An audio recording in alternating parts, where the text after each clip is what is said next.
All right, gang, I am super excited to start things off here today because we have a brand new sponsor. It is Top Lobster. And if you don't know Top Lobster, well, you are missing out because this guy produces some of the, if not the, no, I'm going to say it, the coolest gear. I wanted to give a tip of the hat to our own store, but let's be honest, he's got the coolest Liberty gear out there. I'm wearing some right now. I got this legalized freedom hat for our video viewers at home. I also got the Scott Horton End the Wars shirt, which is freaking awesome. And there is so much more that you can find over at toplobster.com. Guys, this is a brand new sponsor. If you are a fan of the show, a supporter of the show, one of the best ways you can help us out is to support our sponsors. So I want you to go head over to toplobster.com. That is T-O-P lobster, Lobsta.com, and just take a browse.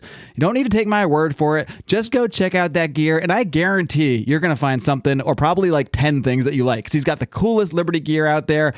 We got the Reed Mises Not Mark shirt. We got some Scott Horton gear. We got Tom Woods gear. We got all sorts of awesome gear. He also does the designs for today's guest, Joshua Smith. So you may be familiar with a lot of his artwork that he does for Break the Cycle, but he is a great guy producing awesome Liberty gear. I literally got a compliment on this legalized freedom hat from the deli counter guy today. So this is a great way to start conversations, to get people interested in these shirts. I actually had a couple people as well out at the bar last week compliment me on this shirt. They probably don't know who Scott Horton is, but they like the End the Wars message. So you really never know who you're going to connect with. And that's out here in Los Angeles. So please do me a favor, head over to toplobster.com, pick out a shirt or two, and you're going to want to use our discount code. That is ROAR, discount code ROAR, ROAR. Head over to toplobster.com, use discount code ROAR for 10% off your order.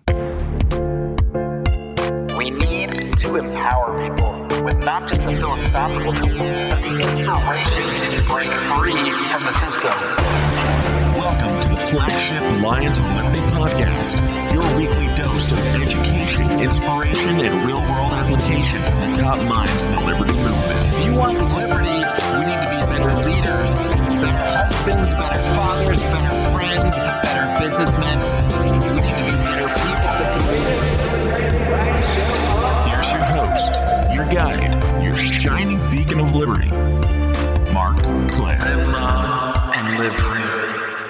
All right, kitty cats, with me today, he is a two-time nominee for the Libertarian Party National Chairmanship. You may know him from that, or you may know him from his new awesome show, in which I was a recent guest on, called Break the Cycle. He is Joshua Smith. Josh, are you ready to roar? Oh, you know it, buddy. You know it. Rawr, rawr. Yeah. XD.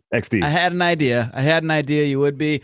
Josh, it's been, it hasn't been that long for you and me, because I was just on your show, again, Break the Cycle, just a few weeks ago. On that episode, we got into a lot of personal stuff in my life. So if you want to hear more about that, you're not going to hear it right now. You're going to go over to Break the Cycle and listen to, I believe it was episode 30. Listen to /watch, because there are YouTube versions of all your shows, just like there are of ours now. Sure. But Josh, we're gonna flip the script a little bit today. You got personal with me on your show, so I'm going to get personal with you today on our show. Sure. Yeah, absolutely. Why not? So I wanted to start off, though, kind of, you were on the show a few years ago, but we have a lot more listeners since then. You're a lot more known since then. Not everybody may have heard the story of how you kind of first got into these ideas and got into the ideas of liberty. So maybe you can give us a sort of the abridged version of that. Sure. Yeah, I'll try not to drone on for 20 minutes about it. But I joined the military right after 9/11. That was me going to protect my country from the big bad terrorists that I thought were, Pakistani via or Saudi Arabian nationals via Pakistan or whatever. I didn't know. I had no idea. That's just what I thought at the time. And so I joined the military. I was stationed on the USS Constellation. We were basically the biggest battle group that was part of shock and awe in Iraq. And for me, it was kind of weird because I'm an 18-year-old kid going, what the fuck are we doing in Iraq? You know what I mean? That's all I could think about is like, why are we even here? What's going on? We're being sold this line of bullshit about weapons of mass destruction. Everybody who's in knows that's not happening. And so when I got out, I was really, really jaded. And around 2005, I was kind of for me, it felt like the Republican Party was leaving me, obviously. And I definitely didn't have a home in the Democrats. They weren't anti-war, which was news to me. I had always thought that the Democrats and the left were anti-war until I understood that the Democrats were a big part of pushing for more wars in the Middle East. And so I kind of just floated around, not really knowing where I belonged. I was still a registered Republican. And in 2007, I found Ron Paul. I attached the Ron Paul campaign really hard, and I actually worked for the Ron Paul campaign in 2008.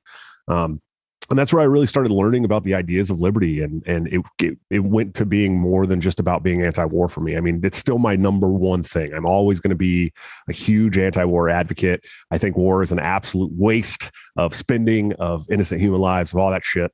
But then I started learning about the Federal Reserve a lot. Which really kind of it's a window you can't close. But then it also helped me segue into reading Murray Rothbard and F.A. Hayek. And I even read some of the Cato guys like David Bose. And it really just started changing my perspective. And after watching what the GOP did to Ron Paul, the GOP had officially left me. They were done. I was done with them. And so in 2012, I didn't really participate other than writing in Ron Paul. And then I got really interested in the political aspect again in 2016 when I saw, this kind of clown show going on with Donald Trump and Hillary. And I'm going, holy shit, what have we come to? I mean, I thought George Bush was bad. I thought Obama was bad. And now we're talking about getting Hillary Clinton or the Prentice guy as the president. Okay. So I joined the Libertarian Party in 2016 and started working for the Washington State Party then. That's when you and I met was around 2017 when I was running for chair the first time. But yeah, we can get into the story of Josh and I's first meeting. Again, I'll just send you over because we just talked about this last time over on Break the Cycle, episode 30. We get into the full crazy story of how we actually first met in person in New Orleans at random. Randomly, yeah, which is kind of cool. But so yeah, I worked on the Gary Johnson, Bill Weld campaign. Unfortunately, I didn't know much about Bill Weld at the time. I do now. I regret working for Bill Weld. I would have not done that had I known Bill Weld was this basically moderate Republican neocon that worked for was a Raytheon lobbyist and all this shit. But anyway, so I worked on the campaign, and then I found out about the actual National Party and Nick Sarwark, and I started watching Nick Sarwark. And at first, I was like, wow, this guy's really fucking cool, like he's really like edgy, and then I realized he's kind of a dick, and he started going after people like Tom Woods and Eric July and Dave Smith and all these wonderful people who are way more influential than he will ever be. And so I decided that I was going to run for chairman of the National Libertarian Party, just a little old West Coast maintenance guy. And I did really well. I didn't do well in the numbers. I got 22% of the vote in 2018, but I did good enough to travel to 26 states. I got to keynote a ballroom behind Ron Paul in Omaha, Nebraska. I got to do a lot of really cool things that, normies just don't do. And so then I ran again in 2020 and I got really close to winning. In fact, there's some dispute over whether or not the numbers were correct. But they kind of screwed us over with COVID and used. Wait, is there a dispute? Because I actually wasn't at that vote. Actually, is the one that took place at the in-person convention. Correct. Yeah. So yep. You want to get into that a little bit because I didn't end up being able to make it, so I don't really know exactly what went on. I mean, here's the skinny of what I know, at least. There's other people that might have more information on it. I know there's a couple other board members that were very, very skeptical of the counts. So what had happened was all the votes that had taken place over the 2 days prior to this vote for chairman of the National Party were coming in around 650 to 700 vote totals. And as you know, half the convention was in person, half the convention was online. What a shit show that online convention. It was a shit show. But even in the in-person convention, half of the people were still online over a loudspeaker. Okay. Through a Zoom meeting. And so we did the debate the night before, and it was very clear that I had the room. I mean, nobody can deny that I had the room. The in-person delegates were mine. It wasn't even close. I mean, Joe Bishop Henchman probably had maybe a quarter of the room. It wasn't even close. People were chanting "break the cycle" like as loud as they could. I mean, it was nuts. It felt like, so all the votes were for every motion prior to this election. Them counting this up was about 650 to 700 votes, somewhere in there. Chair election happens, vote totals over 900. And people start losing their shit, going, what the fuck is going on here? You know? And at this point, I'm just so drained. I was like, I don't even have the like energy to fight anymore. You know what I mean? But people started running up to the mic and questioning credentials. And credentials committee chair came up on stage and was basically like, sorry, there's nothing we're going to do right now. You guys will have Were to those wait. like extra votes that were all in person, or did that include some kind of like online voting? Who knows? We don't know. It was secret balloting. So it wasn't even broken down by state or anything like that? No, it was broken down by state, right? And they show it real quick on the screen, and then it goes away, and that's that. It's over. Joe Bishop Henchman's considered the new chair. I got 40-something% of the vote. I mean, it was close. We were within 100 votes. So the added votes that happened on that particular election could have completely changed the outcome of the vote totals and who the winner was. So it was kind of, it was very strange, and people were questioning it, and they weren't giving us any answers. And then the next after the vice chair, because after the vice chair election was the secretary election, and me and Karen Ann Harlos are both known to be very radical on this board. Me and Karen Ann usually vote together as part of a radical voting block of people on all the stuff that happens in the party. And there's a pragmatist element that does not want the pink-haired lady on stage anymore. Okay. And so, because Lord knows that's why people are turned off by libertarians, right? Because they know who our secretary is, first of all, anyway. Yeah. So many people know who the Libertarian Party secretary is, and Karen's great. She's one of my best friends on the board. I've loved Karen Ann since I started with this party. She's amazing, and so her vote totals come out even a couple higher than mine, but she wins. I mean, convincingly. And Nick Sarwark goes flying up to a microphone to start questioning the vote. Almost like they tried to railroad her too, but it didn't work. You know what I mean? And he was freaking out. And you see Evan, who is the other candidate for secretary, goes running over to Nick, and they start whispering. And he goes, no, you got to stop. And he runs up and congratulates Karen Ann and concedes immediately. It's like, what is going on here, right? And so I come to find out later that a lot of people are, even a couple of the board members are very, very skeptical of the chair election and some of the other elections as well, because there was this element that wasn't there. They were phantom. You know what I mean? They were online. They were all run and controlled by the executive director at the time, Dan Fishman, who's in cahoots with Nick Sarwark and all these people. We find out later that he's done all this crazy shit during this election to try and push the election or the convention to be offline or online, the whole thing. And he's working against the interest of what the party members want and the board has voted on, which is not correct. You don't do that. The executive director works for us. You know what I mean? And do you think that the push by Dan Fishman and others to get as much of it online or all of it online was specifically to try to, no doubt. There's no doubt about it, because they knew the Mises Caucus is largely made up of younger, healthier people.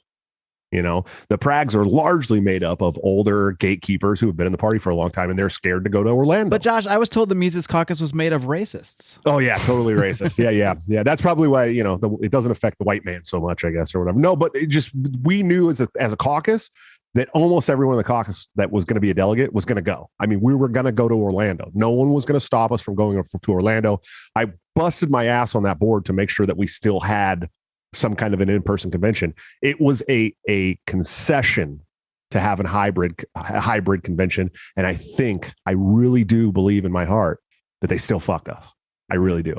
Because there's no way to really know either way. Like, you can have your suspicions, but at the end of the day, like, those vote totals, they come from like the state chairs, and they're just gathering the total. So who knows how they're counting their online votes? They came from the state chairs, and then the state chairs give them to people who are like tallying them up somewhere else, and then they're sending it in. And it was like the whole thing was just a mess. And I don't think state chairs had a whole lot of chance to really verify their own audit. Votes or anything. I mean, they didn't have a chance to audit. So now there are some people on the board who want the votes audited. I mean, I'm not the only one, even from this past election still. Correct. But I just never pushed it. I never really wanted to push it. I didn't want to go around yelling election fraud and be that guy. We already got one of those, Yeah, I didn't want to be that guy. But it was pretty. I mean, for it to jump almost 300 votes from all the other motions that had happened over 2 days was very suspect. It's like, where were all these people for the rest of the convention? You know what I mean? Where were all these people at? Because we had the room. There was no doubt about it. We had the room. It wasn't even close. It felt like we were at a rock concert during the convention or the chair debate. I mean, it literally, you can watch the videos. You will hear people chanting my name, my campaign slogan. Did you get the Donald Trump? Cycle. We love you. Dude, it was crazy. It was insane. I felt like a rock star, man. I really did. These people made me feel like a rock star. And then it was quiet when Joe talked. Jacob Lamont, who had jumped in kind of late and is from the Radical Caucus and is an awesome guy, one of my favorite people in the party. He got a little bit of an ovation, not huge. Joe got not much. The online participants got almost nothing except for Luke Wenke from New York, who was obviously there just to be a comedian, and he was getting a lot of laughs. But the room was shaking. Every time they came to me, the room was shaking. It was very obvious we had the in-person convention. It wasn't even close. Nobody that was in that room can deny that. You know what I mean? But for the whole, basically what it would have taken for me to lose is almost the entire online part of the convention to not vote for me. That's literally what it would have almost taken. And I took big states. I took California completely. I think we had 70% of the California delegation. I was unanimously voted for from Oklahoma. I mean, I started taking states, Connecticut, Maryland. I started taking states right away, and I'm going, this is crazy. And then all of a sudden it was like he won with 100 votes in the second ballot. I'm going, how does this even work? But politics is a dirty game, man. So if it was dirty, it was dirty. It happens. I moved on. And I never really wanted to make a stink about it because I didn't want to be that guy who's like, voter fraud. I didn't want to be that guy. So sure. Yeah, especially for this unpaid, thankless position at the end of the day.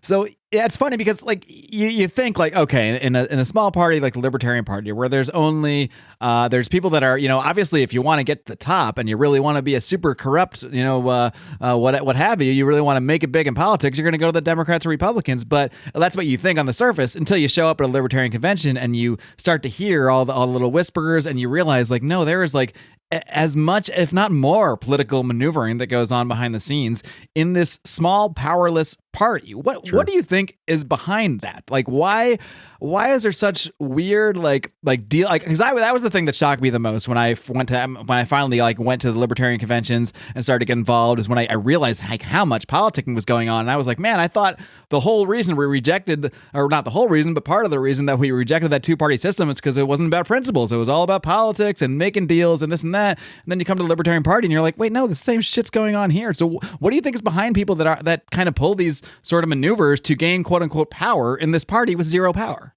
Well, it's the same old slogan, man. Absolute power corrupts absolutely, right?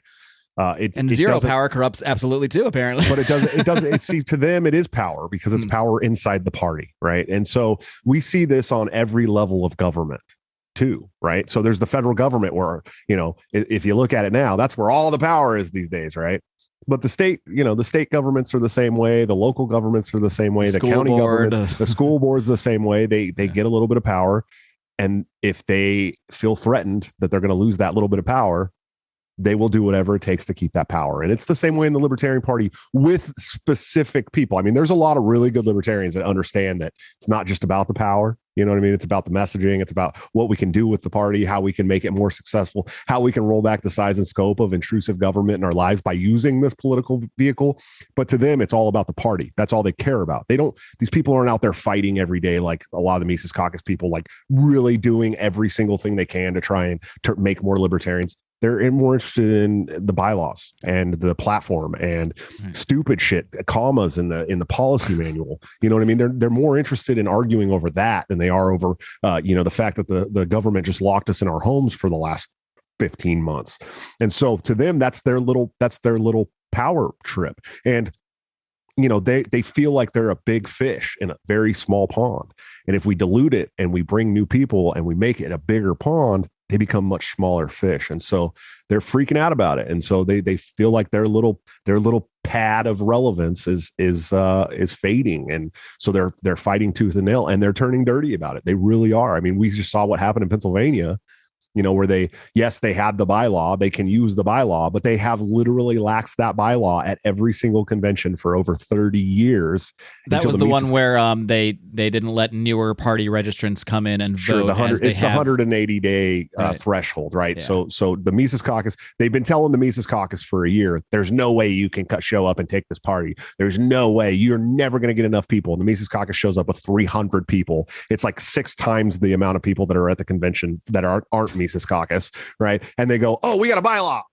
You guys can't vote. Sorry. And it's like, you guys have relaxed that bylaw at every single state convention for 30 years. We know you're playing dirty. We'll see you in 9 months. You know what I mean? That's basically what it comes down to. Yeah, so, and our own John Utterman did a great breakdown of that entire convention over on The System Is Down, our buddy Dan Smotz's show. So definitely go check that episode out too. There's an ad on my show. Every single audio episode of my show has an ad for The System Is Down. Hell of a podcast. I'm a big fan of Dan Smotz. Well, we share a couple sponsors now, actually, too, because I know you're your partner, really. The guy that does all your artwork and everything is Top Lobster, who's actually sponsoring today's episode.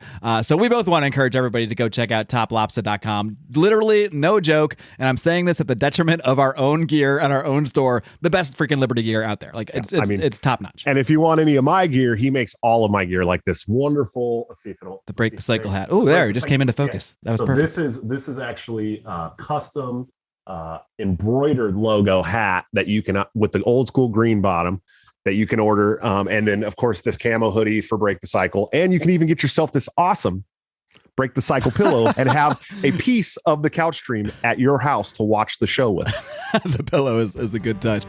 All right, guys, I got to take a quick break to let you know about another podcast that I host along with my friend Remzo W. Martinez, another great libertarian. And if you like supporting the Lions of Liberty, if you like supporting libertarians in general, you got to check out the Second Print Comics podcast. This is a weekly podcast that Remzo and I absolutely pour our hearts into.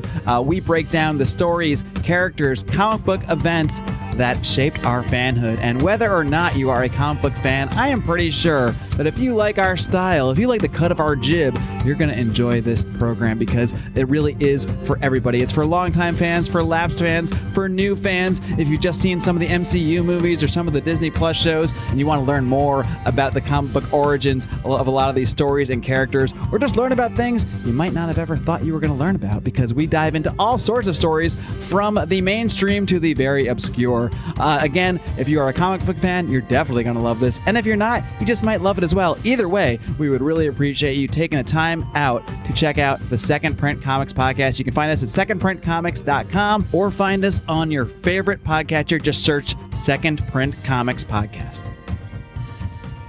So how did you guys kind of partner on the design and look and feel of the Break the Cycle show? Because it is really just like, that's the first thing before I even heard a single episode or was able to catch one on the live streams. That's the first thing that stuck out to me, is just like the look and feel of your video open, your like all the artwork for each guest that he does. I mean, it's really incredible stuff. So did you come to him? How did that whole partnership come together? So this is what happened. I actually I wanted that synthwave look for the show. And so when I was putting together the show, I had no idea how to put together a live show, dude. Like, I had no idea how to program all this shit and do I was building a background, obviously, that looks pretty cool, in my basement. I wanted to have my studio in my basement, One of my goals in life is to have a basement. So I think I have to live in Idaho to get one, but Iowa, man. Yeah, I get all those places. Anywhere in Tornado Island Tornado Alley. I got all those 5-letter Midwest I states mixed up. Sure. So I'm trying to figure this out, but in the meantime, I'm like, man, I want to have a nice intro done. And I found Acid Dropsy on Twitter. It's at Acid Dropsy.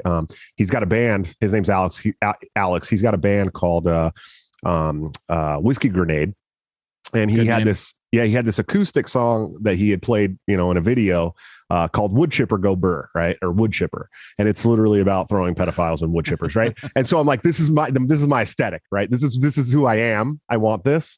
And so I went to him first and I'm like, hey man, can I use this song? Is there a way you can record the acoustic version in a better audio quality? not on your phone. And I can use it for my intro on my podcast. And I told him, I don't have a big following on the podcast, but I have a big following in general. So the podcast will eventually, maybe if I do it well, it will become a big podcast. And he goes, absolutely, dude. But guess what? We're actually recording it as a band right now with live instruments and all that shit. I was like, dude, just let me know when you're done. So he sent me the song. And then the song is actually a 2-part song. It's Wood Chipper and Disclaimer, which is the one where it's like, he's talking about he only met wood chipper in Minecraft. Right. And so I was like, oh, that's a perfect outro song. So I have the intro outro song. And then I'm like, well, I still want this like video intro. And so I went to Fiverr, dude. Right. Fiverr. I'm sure you know what Fiverr is. And I found this Russian guy on Fiverr who did this kind of synthwave 80s, like VHS cassette type looking intros and outros for shows. And he worked with him for 24 hours, man. And he came up with my intro. I mean, that's really what it took, 24 hours. And so I put that out before I did any shows, and Top Lobster came to me, and he sent me the first logo that we were using that I'm drawn on, has my actual likeness on it. And he's like, dude, I drew you a logo. And I was all, bro, like, here, I have an idea for my feed on YouTube. I want, all of my thumbnails to roll together as far as colors go. I want them to like slowly go down color spectrums, right? And be like, so if you look at my thumbnails, unless there's videos that have been changed, dates that have been changed, like yours, we had to change. Mm-hmm. The top of the video melts into the bottom of the next thumbnail and all the way up, right? And he's like, dude, I could totally do that. I had no idea that he was going to start hand drawing everybody. I had no idea.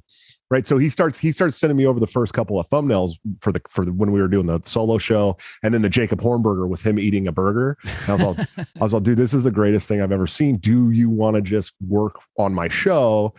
I don't have anything to pay you at all, but I will put your name on everything. I will stump for your clothing line. And when I do start making money from the show, like actually making enough money where I'm not just breaking even on my life in the show, I'll start paying you.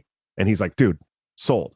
Well, now we've just grown into this wonderful partnership where it's like, I don't even take a cut really of his clothing stuff anymore. He's not just a sponsor. He is a partner of Break the Cycle. He really is, and he's amazing. He's so much better than I think people even realize. He sent me over all kinds of different stuff. And I'm just like, this guy's amazing. And he hand draws everything. Yeah, that's really incredible. I mean, it's not just graphic, for me, it was like, oh, I just need a graphic design guy who could put some, put together a cool thing. He's like, I'm going to hand draw all this shit. And he hand draws it. He hand draws all of his clothing stuff, all of his logos, everything he's done for any podcasts or any shows, all hand drawn. Yeah, I'm decked out in his gear too. I got the Scott Horton. Oh, the Scott Horton. I have that. Got the Legalized Freedom hat. I mean, we're all Top Lobstered out here today. So this show is double sponsored by toplobster.com. Yeah. So head over to Top Lobster.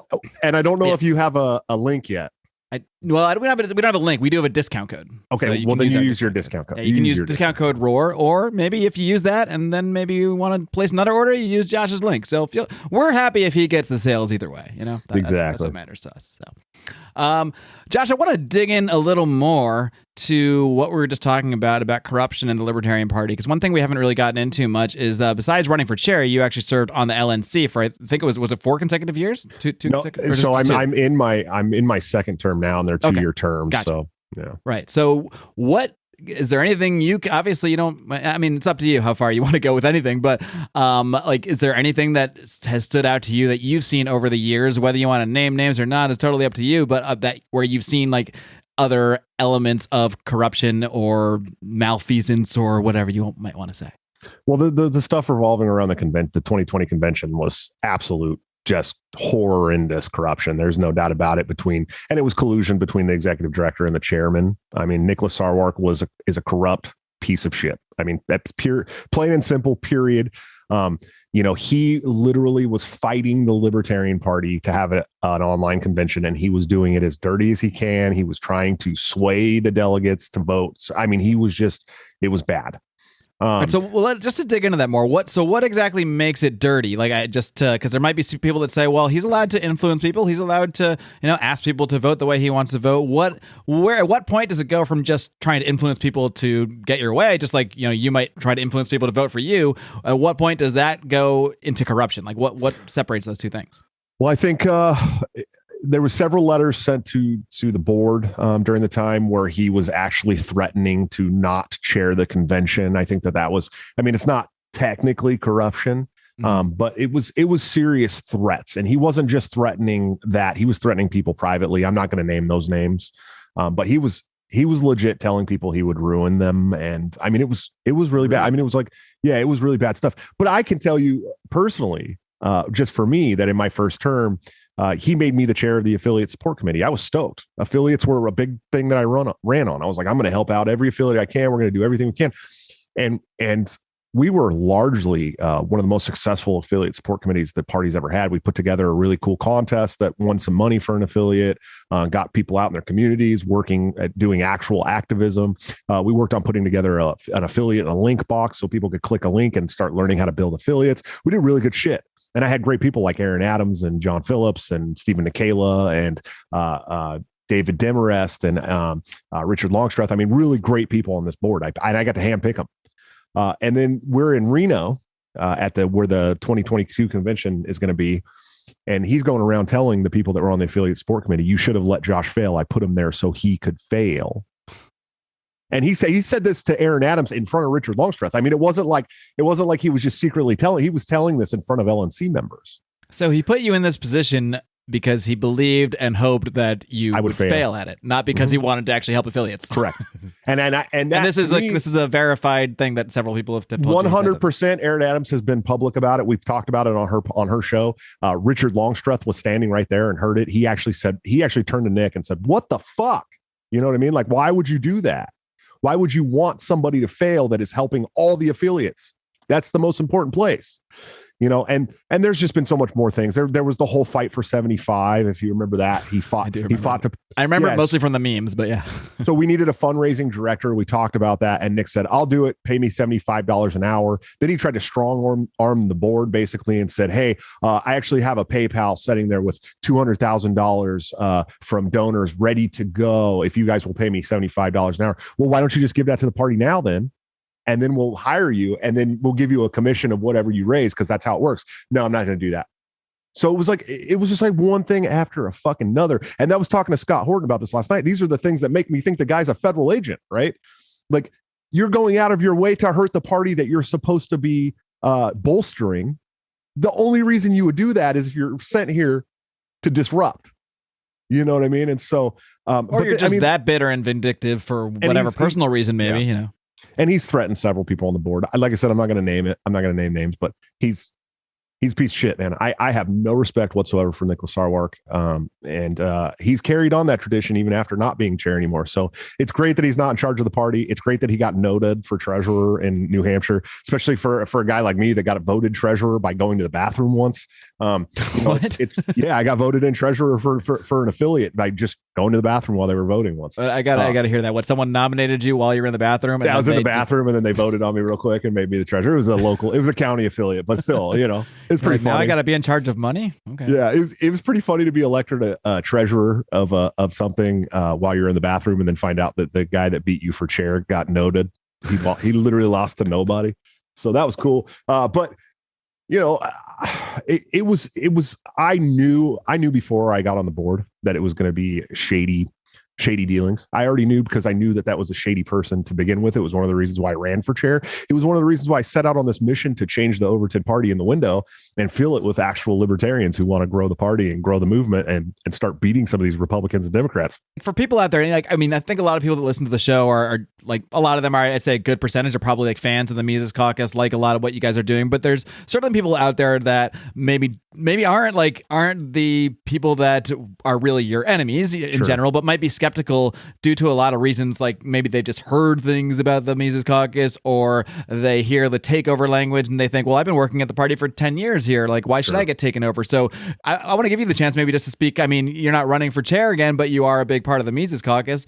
So like, to address people that like they are in favor of liberty. They do want to see the party grow. They're not trying to sabotage anything, but they might be skeptical of what they see as the Mises Caucus sort of takeover approach, maybe being too aggressive or what have you. But but they're good people. So like, how would you address those people that aren't your? It had to be aggressive. I mean, it literally needed to be aggressive because there were all these gatekeepers who were like, we're not going to let you in the party, basically. So it had to be aggressive. But I'm talking to those people right now, directly to you. I need you guys to understand that we're not here to kick everyone who was in the party out of the party. That was never the intention of the Libertarian Party Mises Caucus.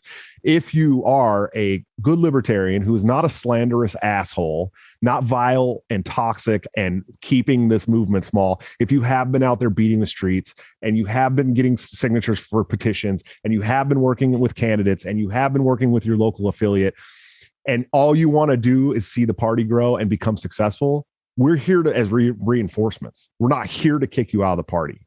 But there are people in this party who have been vile and have been toxic and have been gatekeepers who have tried to keep people like us who are just radical libertarians out of the party for a decade. I literally 10 years since probably Badnarik was the presidential candidate in 2004.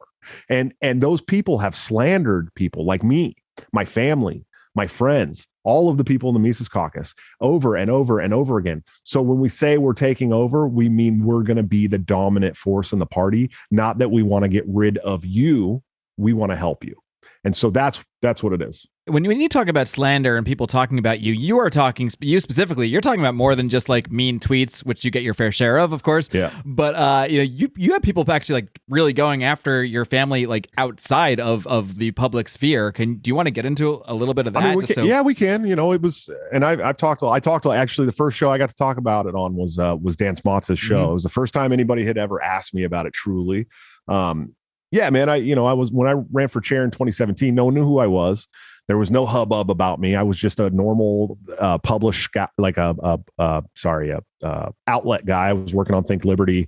I was a maintenance man. Like I wasn't doing anything crazy. You know, I didn't have any big criminal charges or anything like that. And so in 2017, when I was running against Nick, and then Alicia Dern decided that she was going to jump in. And I'm not a huge fan of Alicia Dern after what happened in 2016 with Bill Weld and her conceding and pushing Bill Weld on the delegates. It was pretty nasty. The whole Libertarian for Life fiasco. Yeah, exactly. And so I wasn't a big fan, but her and her campaign manager at the time, who I wasn't really familiar with, I just knew her from Facebook and stuff, was Angela Fisher Owens. And fast forward, over 4 years, if you know who Angela Fisher Owens is, you probably know she's a vile, toxic asshole, and that's good. I'm glad that you know that now. But back then, nobody knew that, and so they came to me and asked me if I wanted to work with Alicia Dern against Nick Sarwark, and I said no. Like, I want to run my own campaign. I'm running a clean campaign. I don't need to collude with anybody. I'm building my own team. Like, I know I'm lesser known, but I don't care, right? And so they were a little upset about that, but they went away and didn't say anything. And so I was like, cool, all right. And I kept doing my thing. And then they came back to me and they're like, hey, we want to start a Me Too movement inside of the Libertarian Party. And I said, oh, okay, well, what are you coming to me for? Well, we want you to help us do that. I said, look, I don't know any rapists in the Libertarian Party. Like, I just don't know any, you know what I mean? Like, personally, I haven't seen anybody like sexually harassing people or any of that stuff. So I'm not going to be a part of a movement against people that I don't know. You know what I mean? I'm sorry. And so they were really upset about that, went away. And then 2 weeks later, I'm at the Texas State Convention. I was traveling. I went to 25 states that year, and I'm at the Texas State Convention, and Angela Fisher Owens texts me and goes, hey, some things coming out about you and Ben Farmer from the Adam Kokesh campaign doing something to some woman in Washington. And I'm like, what the fuck are you talking about? Like, what, huh? And I was like, I didn't do anything in Washington. I was like, that's my home state. That's where that was like my state convention. Everyone there knew me. Like, everybody, every single person at the Washington State Convention knew me. And so she started turning it into this like thing where it was like, at first I said some sexually suggestive remarks to a man's wife. And then it was like, oh no, actually Ben Farmer said it, but you were standing there and laughed. And then, so I started saving all these screenshots of these texts. Right. And then all of a sudden, they put out an article on what is now the Libertarian Vindicator. I don't remember what it was called at the time, or maybe they've changed the name since then, but about me saying that I was a sexual harasser and all this stuff. And I'm going, holy shit, they're trying to start this fucking Me Too campaign against me, right? Like, after they came to me and asked me to do it. And the woman's name was Tashina Pascal, the wife of Joe Pascal, who I had endorsed for vice chair at the time. This was before Merced was running. And after this supposed event had happened, they had both donated to my campaign Tashina Pascal personally donated like $200 to my chair campaign, right? Then I'm going, this is fucking crazy. So I saved all these screenshots and I start going through and I realized that they're contradicting the things they had already said. Tashina too, right? And then I find out they're all working on the Feldman Foundation together. The Pascals, Angela Fisher Owens, Alicia Dern, they're all working there together, right? And so I put out my own article and basically just debunked everything they said, and they were pissed, dude. They were fucking mad because essentially it made the Alicia Dern campaign look really bad. And then Alicia Dern had to post a public apology on that same publication. Then the Pascals had to make a public apology on that same publication. And Angela Fisher Owens was basically marooned because she was creating all this shit. I mean, she's another one I think is probably a paid agent from the outside. You know what I mean? And when you say that, you mean literally, like when you talk about Nicholas Sarwark as a Fed, you don't mean it just like a meme or a joke. So like you literally I don't have any evidence per se, other than the little bullshit that came from the Straffer dumps about Nick Sarwark. And I don't have any hard evidence about Angela Fisher Owens either. But I'll tell you that their behaviors could not be any better. That if one were a Fed, this might be how they would behave. This is how you would act. Everywhere Angela Fisher Owens goes, she creates drama and carnage. She fucked the Adam Kokesh campaign. She fucked she fucked with my campaign. She's fucked with local and state affiliates that don't want her around. When that's all you do, I have nothing else to base who you are off of. You know what I mean? Yeah. So, but anyway, so that made them really fucking mad. And then they started diving into my family history. They started going after my family court stuff with my son, my child support. And they started contacting ex-girlfriends that I hadn't seen in 10 years. Like crazy shit, dude. Like legitimate, insane person shit. And again, this is against someone who is just running for chairmanship of like this small, third largest party, but still very, very small political party that has no. Right. Exactly. And so that went on all through the campaign. And then it just kept snowballing when I announced again in 2020. I knew what I was in for. I knew it was coming. But I had so many receipts by that point that I didn't care anymore. I was like, you guys are fucking idiots. I don't care anymore. I don't care. I have the receipts that show you're lying. I have the receipts that show what you're saying is bullshit. So I don't even care anymore. Say what you want to say. You know what I mean? But they started gaining everybody they could that hated me around the country, anybody who hated me, and they'd get them in this little clique. And now they have this little secret group on Facebook called Joshua Covade Smith, where they make fun of me and trash my family and talk shit about me. And these people should not be fucking taken seriously at all. They're not good people. They're giant pieces of shit. I know thousands of people around the country that know the truth about me, and these people are liars. And so, I don't care anymore. I really just don't give a shit anymore. Like, fuck them. I have my family. I have my job. I have my own house. I have everything that I need in my life. I have right here where I'm doing this show from. So fuck them, Well, what drives people to go to this kind of length to go after someone? Because when I think about, I don't know, my biggest political enemy is like, I don't know, Dick Cheney or something. Like, I would never go after his family. And this guy's a warmonger, a criminal, like responsible for maybe millions of deaths. I would never consider thinking like looking into these people's families or anything crazy like that. And yet it's happening here in this small political party. So like, what is it? Is it literally like I talked about this with Shane Hazel. Like he thinks there are literally like just chaos agents sent in to 100%. Sort of infiltrate the Libertarian Party, make sure they never get anywhere, make sure they just end up kind of flailing about, end up just chasing nonsense or chasing ballot access and spending all their time not actually producing more libertarians, which is what it should. And I agree. I mean, I agree with Shane Hazel 100%. Maybe some people disagree with me. I've talked to some of the old fart libertarians, like people like D. Frank Robinson, who was around during the founding of the Libertarian Party in the 70s. These people will tell you that for every 100 libertarians you meet, one of them is a phony. I mean, for real, like legitimately probably a chaos agent or someone sent from one of the other two parties to watch the local affiliate. I mean, the shit happens. If you don't think it's happening, you're not smart. You know what I mean? Like of course it's happening, because if the Libertarian Party ever grows big enough to become a force against the Republicans or the Democrats, they're going to start losing their power. So it's just like the Sarwarkians of the Libertarian Party on a bigger scale. They're going to do any kind of dumb shit they can to make sure that we never become prevalent in the United States, because then their positions are threatened. And when you make $180,000 a year sitting in Congress doing absolutely fucking nothing for 20 years, you don't have another job to fall back on. You know what I mean?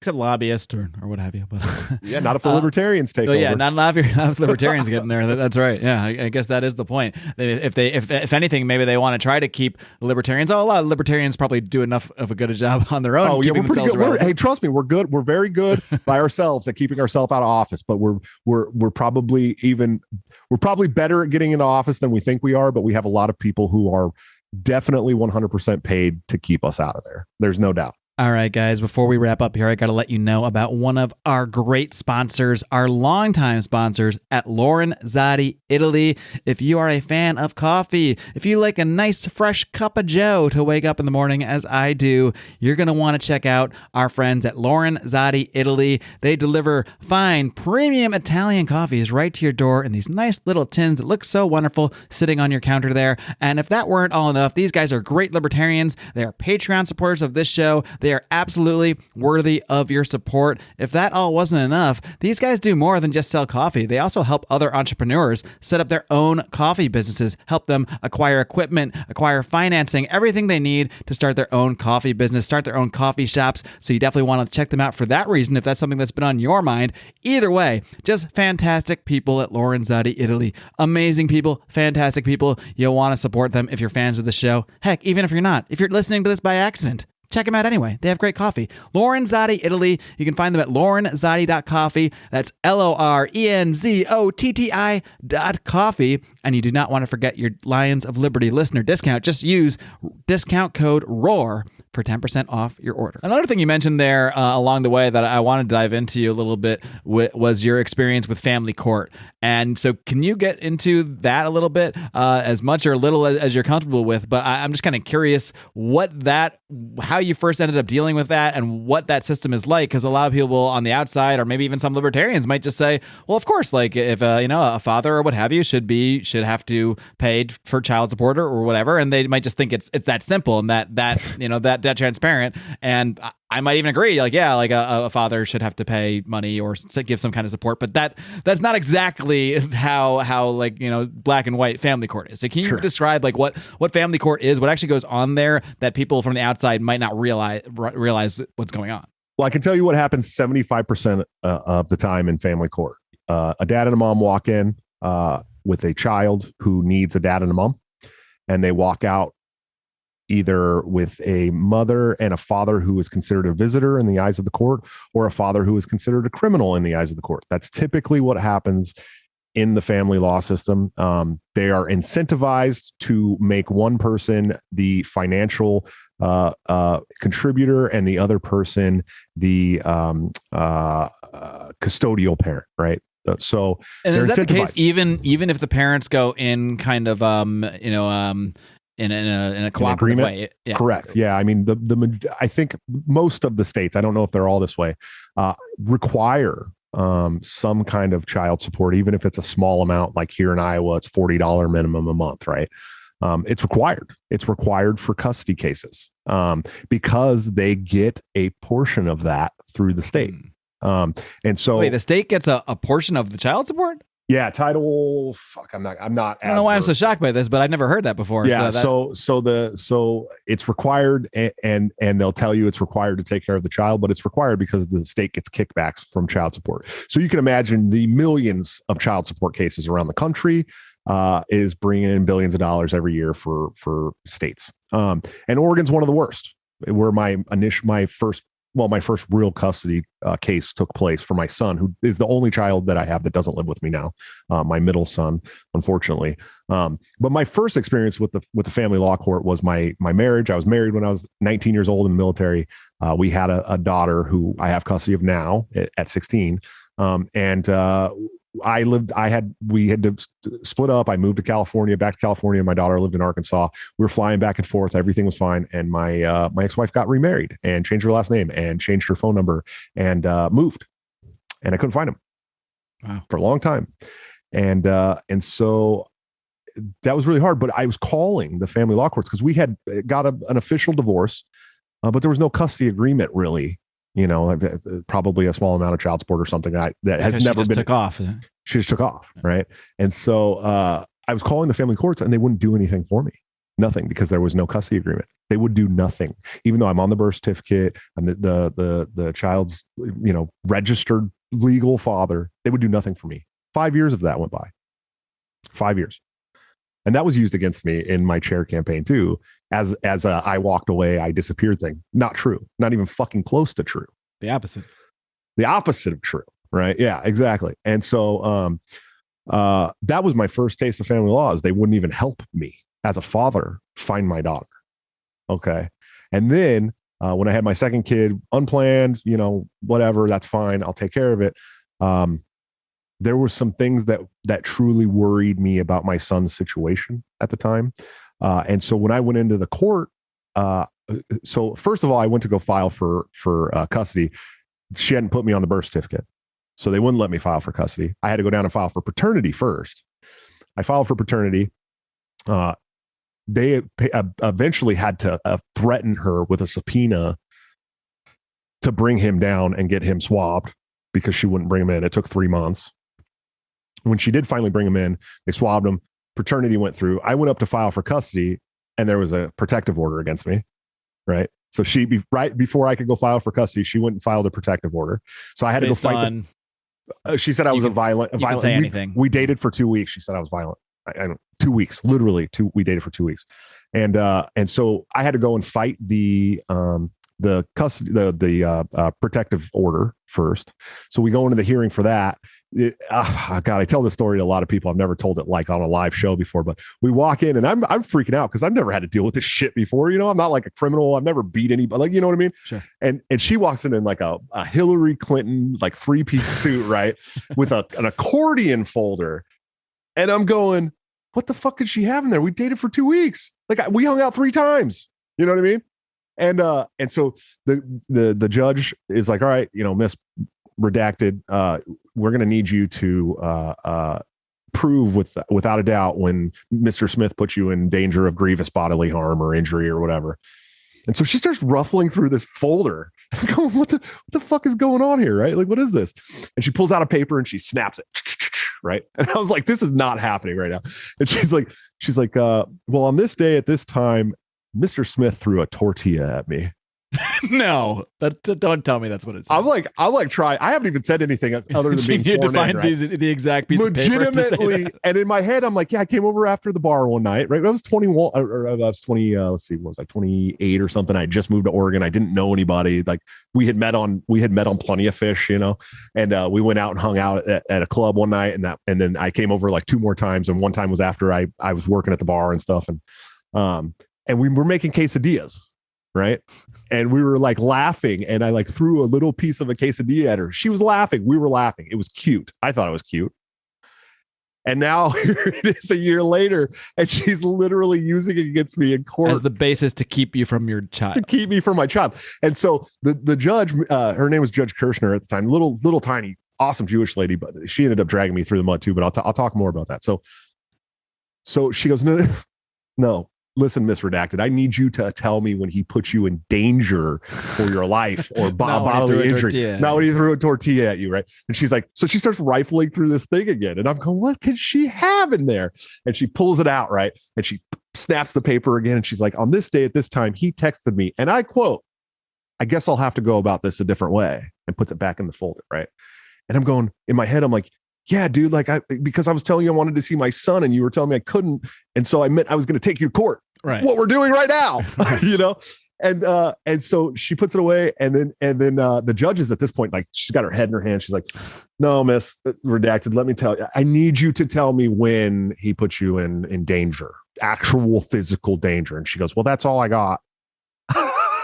And so you're wasting our time. And the judge is like, I'm going to throw this protective order out. You guys have a good day. And all I said was, thank you, Your Honor, and walked out. That was all I said the whole time we were in court. I didn't even have to like defend myself, but it was like, that is what is allowed to happen. You get a protective order on a man who's trying to file for custody of his own child because you can get that original protective order without providing any evidence. You just say something. Yeah. Like, and then there's a hearing. You can say, and if I hadn't had if I hadn't had contested it and gone to the hearing, it would have stuck for 2 years. I wouldn't have even been able to file for custody, and they would have been taking child support from me, and I wouldn't be able to see my son and all that stuff. So as soon as that happens, we run upstairs. We're like basically racing to the family court office to try and file for custody, because now we can file for custody because this is handled. It's thrown out.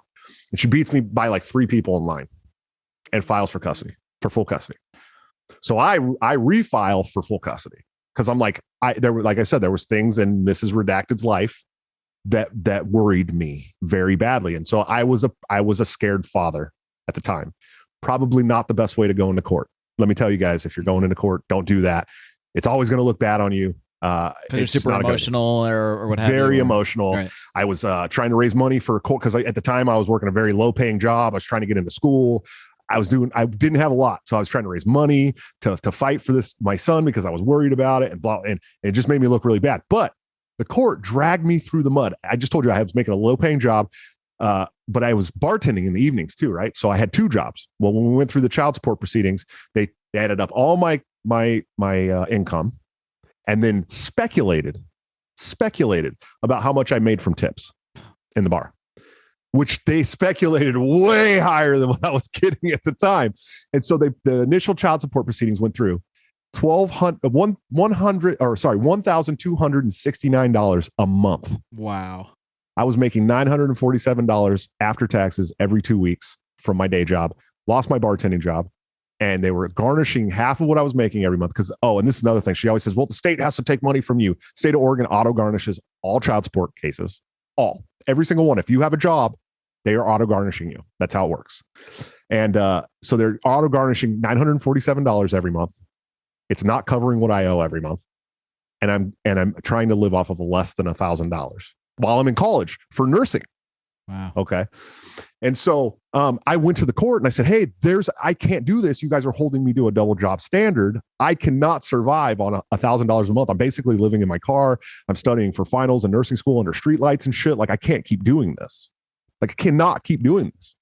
And they're like, sorry, Mr. Smith, you have another year until you can renegotiate child support. And that same figure is still based on having that bartending job and getting these tips that you definitely didn't get. So they held me to a double job standard for 2 years, speculated about how much I was making from tips with no proof whatsoever, other than I came in and told them what I made. And they held me to that for 2 years. It ruined my fucking life completely. And then, so she decided, okay, well, I showed up like 5 minutes late to pick him up, and she was driving out of the parking lot. Mrs. Redacted, just not a very nice person. And she was driving out of the parking lot at 5 minutes late. Okay. And I'm texting her. I'm going, hey, what's going on? Like, I'm here to pick up my son. What can I do? And she's like, sorry, you'll have to come back next week. So I show up next week. He's not there. She's not letting me see him anymore. There's a court order parenting plan, right? I went through all this shit so that I could see my son. So I said, you know what? Fuck it. I'm not paying you any more child support. I'm in school right now. I'll go work part-time until you let me see my son. Because that's her end of the agreement. So right. Within a month, they slapped me with a contempt order. Within a month. Okay. So I had to continue to pay for 6 months, or they wouldn't drop that charge. Meanwhile, she's not letting me see my son. Right. And there's nothing that so there's this enforcement arm that definitely holds you to the fire for having to pay. But is there nothing that holds the mother to the fire? I filed twice for contempt for them, because she was in contempt of the court order. They did nothing. And then I finally ended up moving, and it was like, well, I can't do shit now. You know what I mean? What am I supposed to do?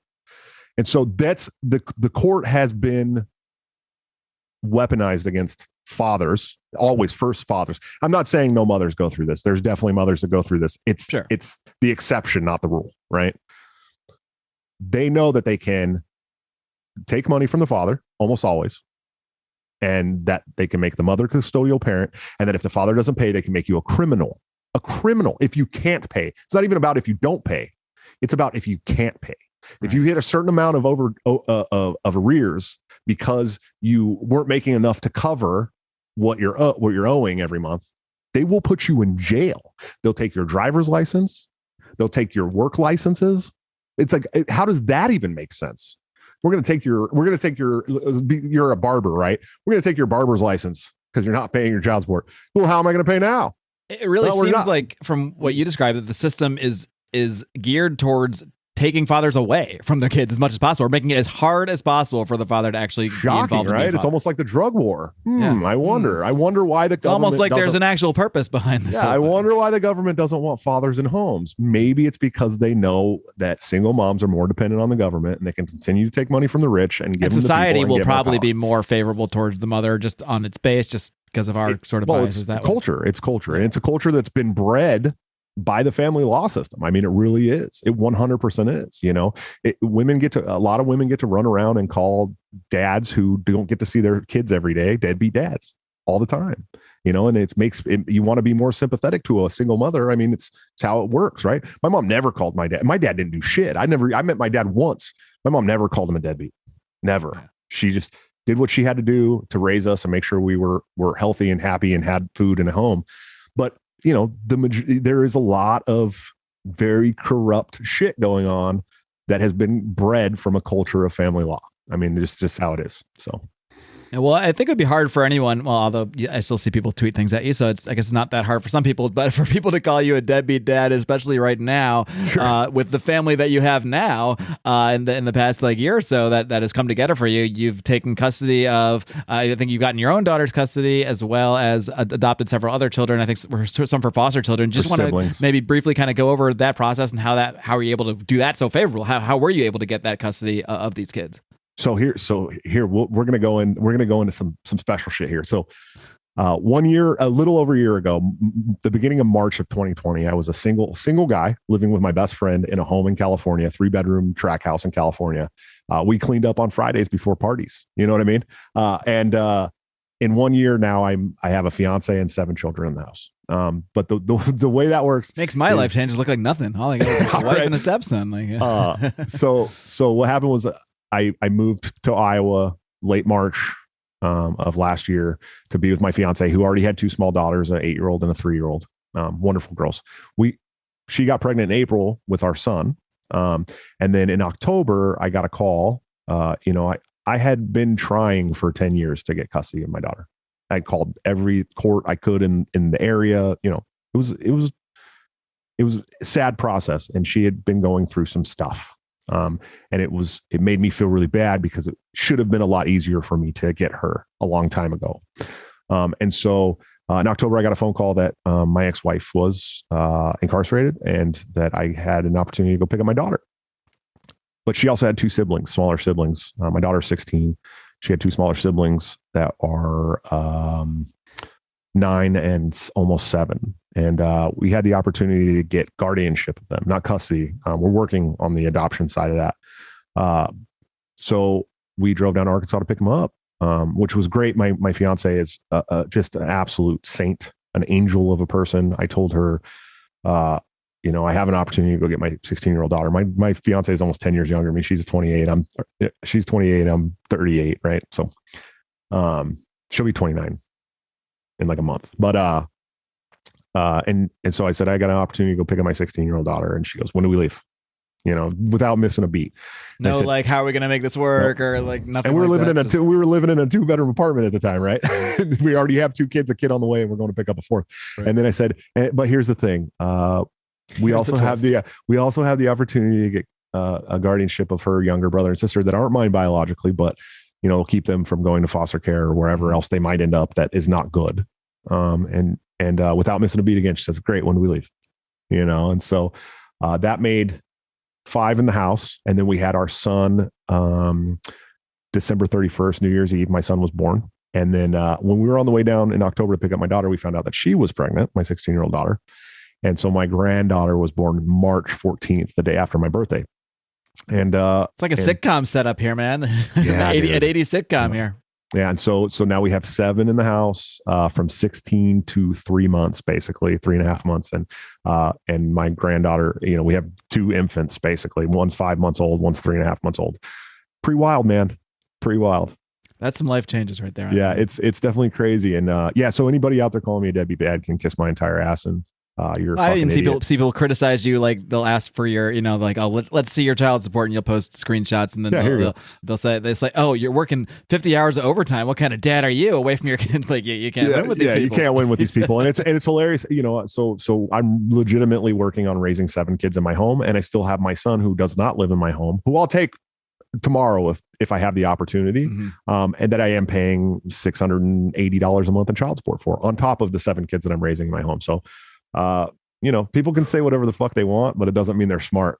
Probably they're idiots. So it's a lot of responsibility, my man. So certainly a lot of changes since we first had that meeting in New Orleans at random, which you can hear all about by checking out my edition, bring it full circle, my episode of Break the Cycle. Again, that was episode 30, but check him all out. He's got amazing interviews with so many people in the Liberty movement. I think, like you mentioned, you just had Scott Horton on again. For the second time, yeah, so feel free to plug away on everything you got going on with Break the Cycle. Feel free to plug how people can best find the show. I know. I think the best way to watch is to see the live streams. See that thing. Yeah, it's the live's cool because we have a really cool chat community of people. I mean, we'll get 50 to 100 people in the chat that are just going off having a good time, and you can actually join. You can become a member of the channel now. The channel's monetized, and you get cool badges for being a member, and you get like special emojis that are hand drawn by Top Lobster. Of course. The cool badge that you get's the same thing that's on this pillow here. It's the see if you could see it, the BTC. It's the BTC logo. If you haven't noticed, not a Break coincidence, the Cycle, I imagine. Yeah, not a coincidence. Break the Cycle, BTC, Bitcoin. I'm a big crypto advocate. So, but yeah, you can join the channel there.